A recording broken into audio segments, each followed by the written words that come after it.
मैं महेश सर आप सभी का हार्दिक स्वागत करता हूं। आशा करता हूं आप सभी लोग बहुत ही स्वस्थ होंगे, मस्त होंगे और सभी लोग अपनी अपनी पढ़ाई में बहुत ही बेहतरीन तरीके से लगे होंगे।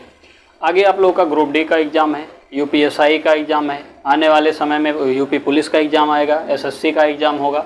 तो मैं सभी वनडे एग्ज़ाम्स के लिए मैं आप लोगों के लिए सेशन की शुरुआत किया हूँ, जिस सेशन में हम लोग पढ़ रहे हैं इस समय कैलेंडर।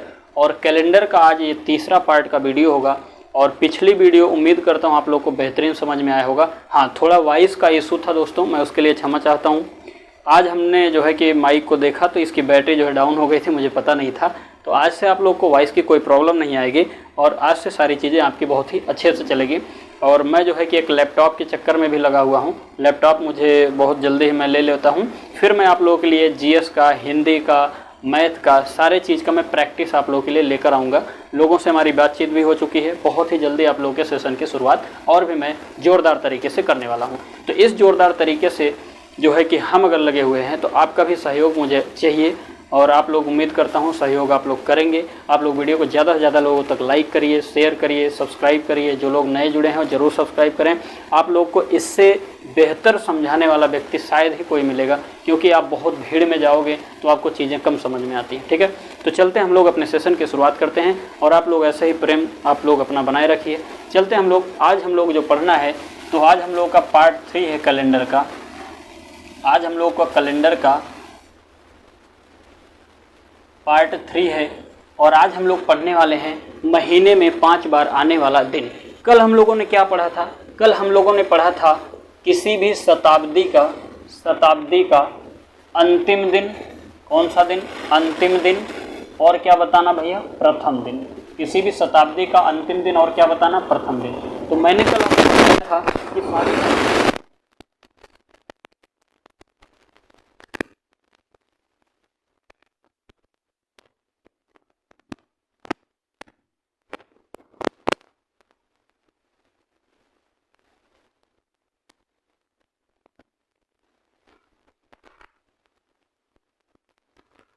जो अंतिम दिन बना वो कौन सा दिन बन गया?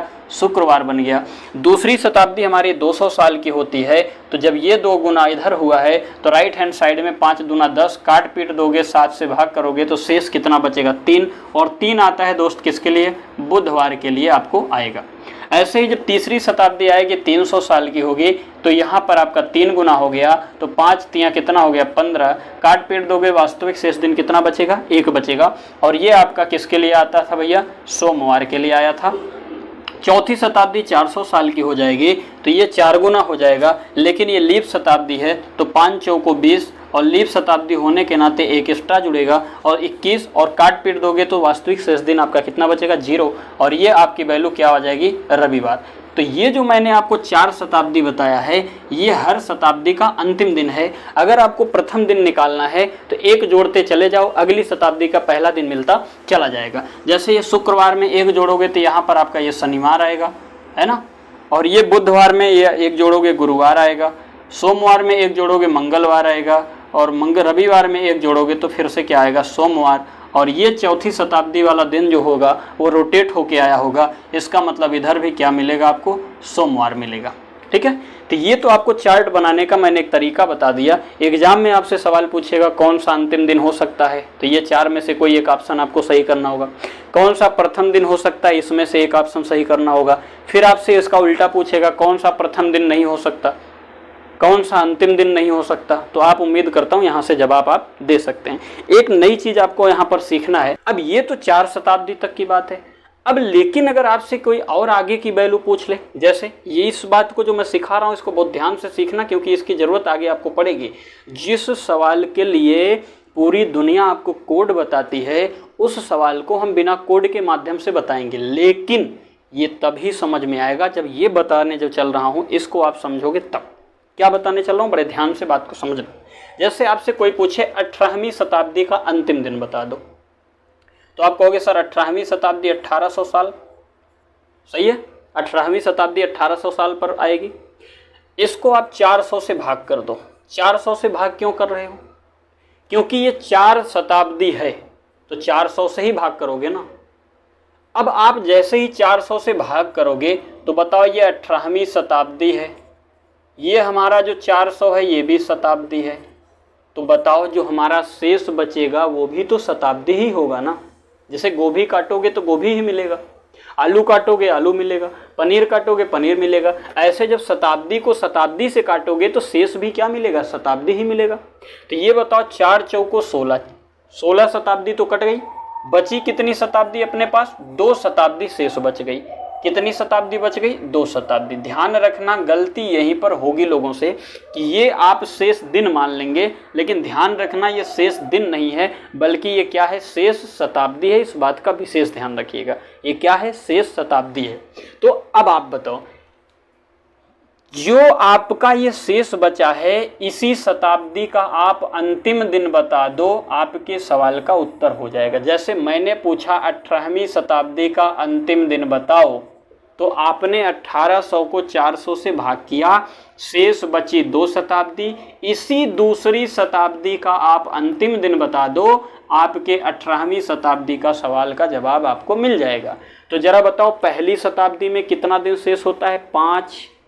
दूसरे में कितना दिन शेष होता है, 3। तो बताओ जो दूसरी शताब्दी में शेष 3 है वही तो उसका अंतिम दिन बता रहा है। तो दूसरी शताब्दी का शेष कितना होता है, 3, और यही आपका उत्तर क्या बन जाएगा, बुधवार। तो जो दूसरी शताब्दी का जो अंतिम दिन है वही आपके 18वीं शताब्दी का भी क्या बनेगा, अंतिम दिन बनेगा। कैसे, जरा इसका प्रूफ देख लिया जाए।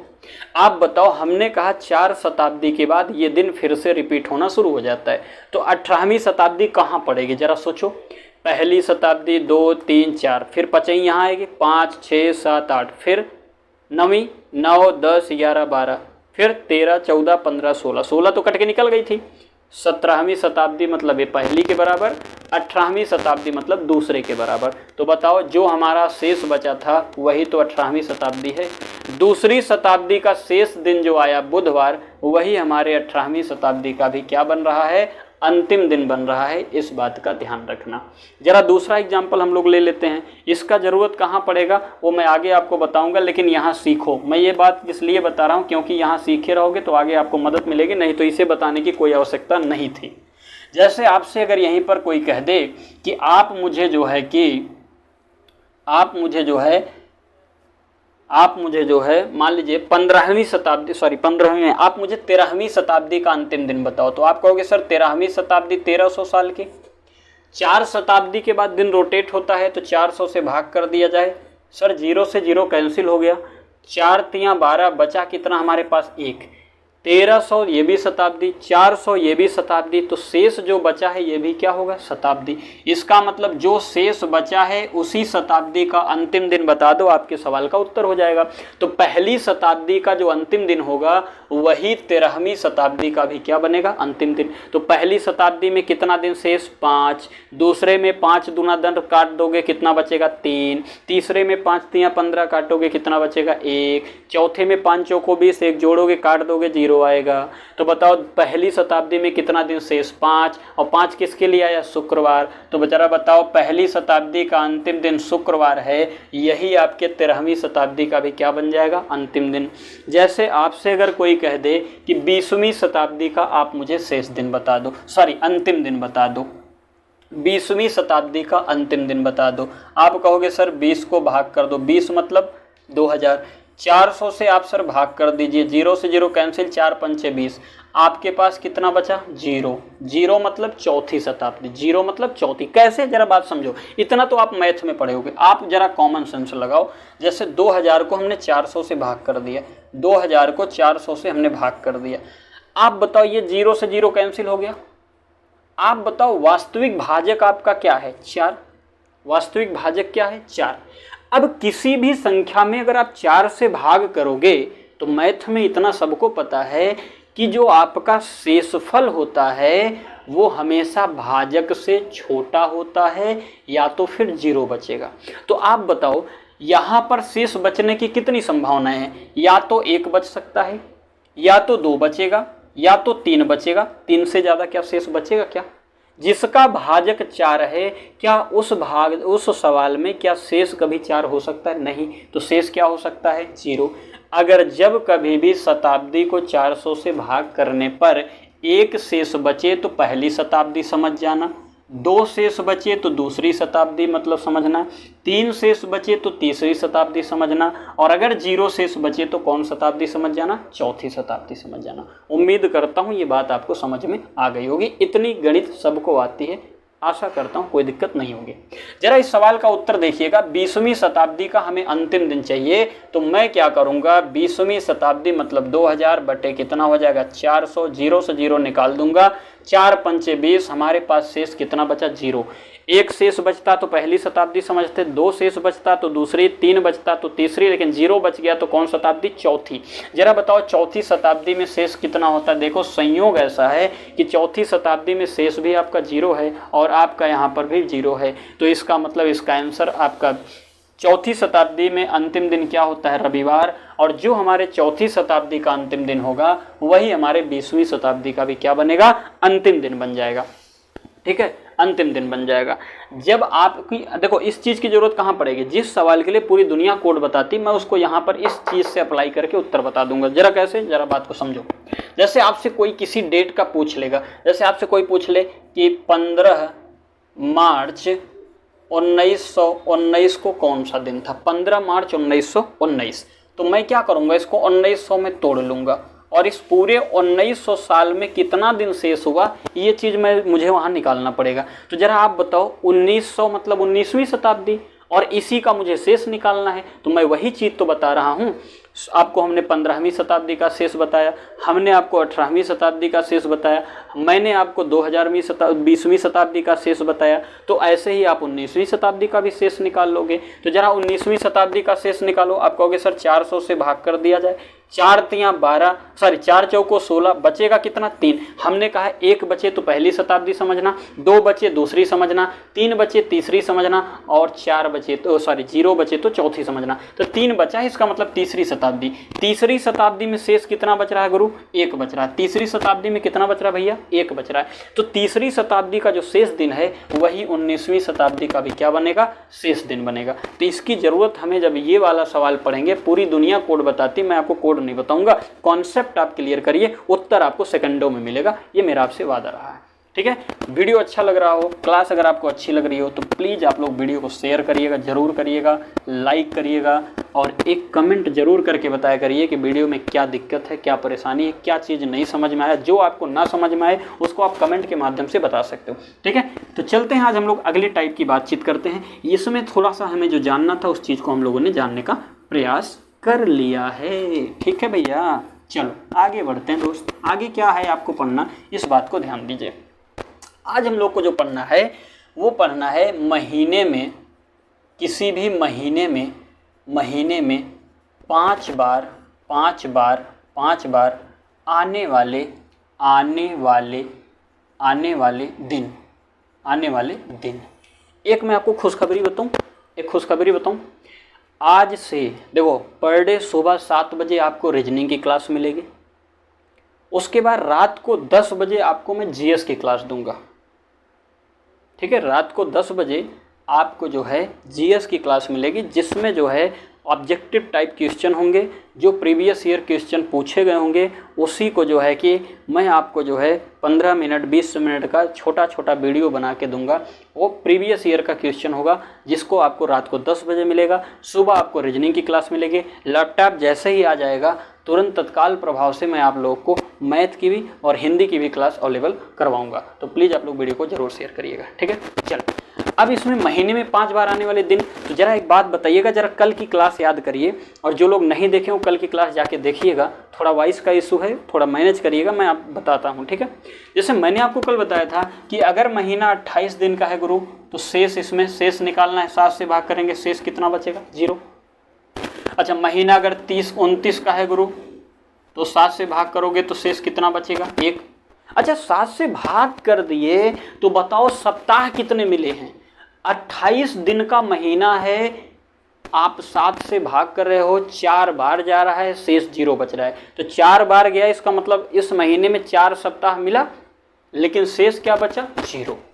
जब 29 का महीना था, 7 से भाग किए तो भागफल हमारा 4 आया, इसका मतलब 4 सप्ताह मिला, लेकिन 1 दिन क्या मिला शेष। जैसे ही हम लोग 30 का महीना है 7 से भाग करेंगे तो भागफल हमारा 4 आएगा, मतलब 4 सप्ताह तो कंप्लीट मिलेगा, लेकिन 2 दिन हमारा एक्स्ट्रा मिलेगा। ऐसे ही जब 31 का महीना होगा 7 से भाग करेंगे, 4 सप्ताह तो कंप्लीट मिलेगा, लेकिन हमारा 3 दिन क्या हो जाएगा, शेष बच जाएगा। इसका मतलब ये है कि चाहे 28 का महीना हो, 29 का महीना हो, 30 का महीना हो, 31 का महीना हो, आपको हर महीने में 4 सप्ताह कंप्लीट मिलेगा। इसका मतलब क्या है कि जो हमारे पास शेष बच रहा है, यही वाला जो दिन होगा वो कितनी बार आएगा, 5 बार आएगा। जरा कैसे बात को समझो।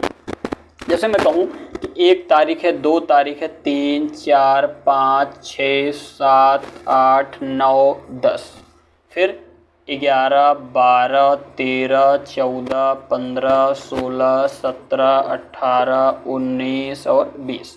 फिर हमने किया 21, 22, 23, 24, 25, 26, 27, 28, 29 और 30। फिर हमने कह दिया 31। चलो हम लोग 28 वाले महीने से शुरुआत करते हैं, ठीक है। चलो 28 के महीने से शुरुआत करते हैं। मान लो ये कोई एक महीना है जिसकी शुरुआत सोमवार को हुई, तो सोमवार के बाद देखो क्या आएगा भैया, सोमवार के बाद मंगलवार, मंगल के बाद बुधवार। अच्छा एक काम करते हैं, 7-7 का चैम्बर बना, चलो कोई बात नहीं। बुधवार, बुध के बाद गुरुवार, गुरु के बाद शुक्रवार, शुक्र के बाद शनिवार, शनि के बाद रविवार, रविवार। फिर देखो 8 तारीख को आपको क्या मिल रहा है भैया, सोमवार, सोमवार मिल रहा है। अब आप बताओ, एक सप्ताह ये कंप्लीट। फिर देखो सोम के बाद मंगल, बुध, गुरु, शुक्र, शनि, रवि, सोम, रवि। 14 तारीख तक आओगे तो आपको कितने सप्ताह मिलेंगे, 2 सप्ताह, है ना। 21 तारीख तक पहुंचोगे तो 3 सप्ताह, और 28 तारीख तक पहुंचोगे 4 सप्ताह। ये पहला सप्ताह हो गया, ये दूसरा सप्ताह हो गया, ये तीसरा सप्ताह हो गया, ये चौथा सप्ताह हो गया। अब आप बताओ इसमें हर सप्ताह में हर एक दिन कितनी बार आता है, 1 बार आता है। हर सप्ताह में हर दिन कितनी बार आता है, 1 बार आता है। तो जरा बताओ इसमें कितने सप्ताह हैं, 4। इसका मतलब है कि सप्ताह का प्रत्येक दिन इस महीने में कितनी बार मिलेगा, 4 बार मिलेगा। जरा आप बताओ ना, यहाँ देखो सोमवार 1 बार इस सप्ताह में मिलेगा, 1 बार यहाँ मिलेगा, 1 बार तीसरे सप्ताह में मिलेगा, 1 बार चौथे में मिलेगा। ऐसे ही मंगलवार इसमें मिलेगा, मंगल यहाँ मिलेगा, मंगलवार यहाँ मिलेगा, मंगलवार यहाँ मिलेगा। तो आपको इस महीने में 28 के महीने में 28 दिन के महीने में प्रत्येक दिन कितनी बार आएगा, 4 बार। रीजन क्या है, क्योंकि 28 दिन का महीना है तो 4 सप्ताह ही कंप्लीट हैं, 4 के अलावा कोई एक्स्ट्रा दिन हो नहीं रहा है। तो हर सप्ताह में हर दिन 1 बार आता है, तो 4 सप्ताह में प्रत्येक दिन 1-1 बार आएगा, मतलब कितनी बार आएगा, 4 बार। इसका मतलब आप कह सकते हो कि महीना अगर 28 दिन का है तो वहाँ पर कोई भी दिन 5 बार कोई भी दिन आपका नहीं आएगा। चलो जरा यही महीना अगर 29 दिन का हो जाए तब, तो आप बताओ ये आपका रविवार पे यहाँ आके ख़त्म हो जाएगा। ये बताओ 4 सप्ताह यहाँ तक कंप्लीट हो गया, लेकिन जो ये 29 तारीख वाला दिन फिर से यहाँ क्या मिलेगा आपको, सोमवार। तो बताओ ये 5वां सप्ताह चालू हो गया कि नहीं हो गया। इसका मतलब ये है कि सोमवार 1 बार यहाँ आएगा, 1 बार यहाँ आएगा, 1 बार सोमवार देखो यहाँ आएगा, 1 बार सोमवार यहाँ आएगा। तो 4 सप्ताह में देखो 1, 2, 3, 4 बार आ चुका है। लेकिन ये वाला जो दिन है फिर से सप्ताह शुरू होगा किस दिन से, सोमवार से। तो सोमवार कितनी बार आ गया, 5 बार। इसका मतलब है, अच्छा आप बताओ जो ये 29 तारीख वाला दिन है क्या वो 1 तारीख वाले दिन के इक्वल नहीं है। तो आप देखो 1 को भी सोमवार, 29 को भी सोमवार। अगर 1 को होता रविवार तो 29 को भी क्या होता रविवार, 1 को सोमवार तो 29 को सोमवार। इसका मतलब है कि अगर महीना 29 दिन का है तो आप कह सकते हो 1 तारीख वाला जो दिन होगा उस महीने का वो कितनी बार आएगा, 5 बार। प्रूफ आपके सामने है। महीना 29 दिन का है तो 1 तारीख वाला दिन कितनी बार आ जाएगा भैया, 5 बार आएगा। कितनी बार आएगा, 5 बार आएगा। अगर महीना यही 30 दिन का है तो बताओ यहाँ तक तो 4 सप्ताह कंप्लीट है, मतलब यहाँ तक आने में हर दिन कितनी बार आया होगा, 4 बार। लेकिन 29 तारीख वाला 5 बार, तो 30 तारीख वाला दिन भी कितनी बार आएगा भैया, 5 बार। इसका मतलब क्या है कि अगर महीना आपका 30 दिन का है तो बताओ 29 तारीख और 30 तारीख इस तारीख, दोनों तारीख पर पड़ने वाला दिन कितनी बार आएगा? 5 बार आएगा। जरा बताओ 29 तारीख वाला दिन क्या 1 तारीख के बराबर है? बिल्कुल है। 30 तारीख वाला दिन क्या 2 तारीख के बराबर है? बिल्कुल है। तो बताओ सोमवार और मंगलवार ये कितनी बार आ रहे हैं भैया? 5 बार। 29 तारीख मतलब 1 के बराबर, 30 तारीख मतलब 2 के बराबर। इसे रटना नहीं, आप केवल ग्राफ समझो बस, अभी याद ऑटोमेटिक हो जाएगा। अगर 31 तारीख का महीना यही हो जाए तो बताओ यहाँ बुधवार आएगा? बिल्कुल आएगा। बताओ यहाँ तक तो 4 बार हर दिन आ रहा है, यहाँ तक हर दिन कितनी बार आ रहा है? 4 बार। लेकिन 29 तारीख, 30 तारीख और 31 तारीख ये 5 सप्ताह में चला गया। इसका मतलब ये कितनी बार आया होगा? 5 बार। तो सोमवार, मंगलवार और बुधवार ये तीनों दिन 29, 30 और 31 तारीख ये तीनों दिन कितनी बार आएंगे? 5 बार आएंगे। क्या 29 तारीख 1 के बराबर? जी सर 1 के बराबर है। 30 तारीख क्या 2 तारीख के बराबर? बिल्कुल बराबर है। 31 तारीख क्या 3 तारीख के बराबर? बिल्कुल बराबर है। तो आप कह सकते हो कि यदि महीना 31 दिन का है, 31 दिन का है तो 1 तारीख, 2 तारीख और 3 तारीख ये तीनों तारीख वाले दिन कितनी बार आएंगे? 5 बार। अब इसे याद कैसे रखोगे? देखो 29, देखो 28 का है, अब इसको इससे कोरिलेट कर लो। अगर महीना 28, मैं इधर आ जाता हूं थोड़ा सा आपको समझाने के लिए। देखो अगर महीना 28 दिन का है, अगर महीना 28 दिन का है तो कोई भी दिन शेष नहीं बच रहा है। महीना 28 दिन का है तो कोई भी दिन शेष नहीं बच रहा है। तो बताओ क्या इस महीने में कोई दिन 5 बार आएगा? नहीं आएगा। अगर महीना 29 दिन का है तो यहाँ पड़ेगा सोमवार, और सोमवार देखो 1 तारीख को भी पड़ रहा है, सोमवार 1 तारीख को भी पड़ रहा है। इसका मतलब क्या है कि अगर महीना 29 का है तो इसका मतलब 1 तारीख वाला दिन कितनी बार आएगा? 5 बार आएगा। 1 तारीख वाला दिन कितनी बार आएगा? 5 बार आएगा। तो बताओ इस 29 के महीने में कितना शेष बच रहा है? 1। तो आप इसी को कह दो 1 तारीख। 1 तारीख ये कितनी बार आएगा भैया? 5 बार। अगर महीना 30 का है तो बताओ सोम और मंगल दोनों आएंगे कितनी बार? 5 बार। तो 29 तारीख मतलब 1 के बराबर, 30 तारीख मतलब 2 के बराबर। तो आप यहाँ देखो जरा 30 का अगर महीना है, 30 का अगर महीना है तो 2 दिन शेष बच रहा है। अब इसी 2 को कह दो क्या? 2 के पास जाने के लिए कहाँ जाना पड़ेगा? पहले 1 के पास जाना पड़ेगा फिर 2 के पास। तो आप देखो 2 दिन अगर इसमें शेष बच रहा है तो आप कह दो 1 तारीख और 2 तारीख वाला दिन कितनी बार आएगा? 5 बार। कब आएगा? जब महीना कितने दिन का होगा? 30 दिन का। 31 तारीख में आओ तो कितना शेष बच रहा है? 3। इसका मतलब 1 तारीख, 2 तारीख और 3 तारीख ये तीनों दिन कितनी बार आएंगे? 31 के महीने में 5 बार आएंगे। देखो 31 का महीना है तो 1, 2 और 3 ये तीनों दिन कितनी बार आएंगे? 5 बार। अब इसको याद कैसे रखो? देखो याद रखने का सबसे अच्छा तरीका मैं आपको बताता हूँ कि आप इसको ऐसे याद रख लो, जिस महीने में जितना दिन शेष बच रहा है उसी तारीख वाला दिन 5 बार आएगा। फिर से बात सुनो, जिस महीने में जितना दिन शेष बच रहा है उस महीने में उसी तारीख का दिन 5 बार आएगा। जैसे 0 शेष बचा तो कोई दिन 5 बार नहीं, 1 शेष बचा तो 1 तारीख वाला दिन 5 बार, 2 शेष बचा तो 1 और 2 तारीख वाला दिन 5 बार, 3 शेष बचा तो 1, 2 और 3 तारीख वाला दिन 5 बार। तो जिस महीने में देखो इस महीने में 3 शेष बचा तो 3 तारीख तक वाला दिन कितनी बार? 5 बार। इस महीने में 2 शेष बचा तो 2 तारीख तक वाला दिन कितनी बार? 5 बार। इस महीने में 1 बचा तो 1 तारीख वाला दिन कितनी बार? 5 बार। इस महीने में कुछ नहीं बचा तो इसका मतलब कोई भी दिन 5 बार नहीं आएगा। तो जिस महीने में जितना दिन शेष होता है उतनी ही तारीख वाला दिन 5 बार उस महीने में आता है। 1 शेष बचा तो 1 तारीख वाला दिन 5 बार, 2 दिन शेष बचा तो 1 और 2 तारीख वाला दिन 5 बार, 3 शेष बचा तो 1, 2 और कितनी तारीख वाला दिन? 5 बार। 1, 2 और 3 तारीख वाला दिन 5 बार। उम्मीद करता हूँ इतनी बातें आपको समझ में आ गई होंगी। आप लोग इस बात को अच्छे से समझ लीजिए। बाकी इस पर सवाल कैसे आता है वो मैं आपको कल बताऊंगा। रीज़न उसका ये है दोस्तों कि अभी मैं ज़्यादा बता दूंगा तो वीडियो थोड़ी सी लंबी हो जाएगी, तो इसलिए थोड़ा प्रॉब्लम होगी। और वैसे भी जो है कि कल भारत पाकिस्तान का मैच रहा है, बड़ा आनंद आया। जो भी था जैसे भी था, देखो मैच को मैच की तरह देखा करो थोड़ा सा, है ना। हार जीत का तो दौर है, वो तो लगा रहता है, ठीक। एंजॉय किया करो, लाइफ में मस्त रहो, खुश रहो। और प्लीज़ वीडियो को लाइक कर दिया करो, शेयर कर दिया करो। सब्सक्राइब नहीं करे हो तो सब्सक्राइब कर लीजिए। अपने अपने सोशल मीडिया अकाउंट के स्टेटस पर लगा दीजिए। आप लोग का सहयोग ही हमारा मोटिवेशन होता है।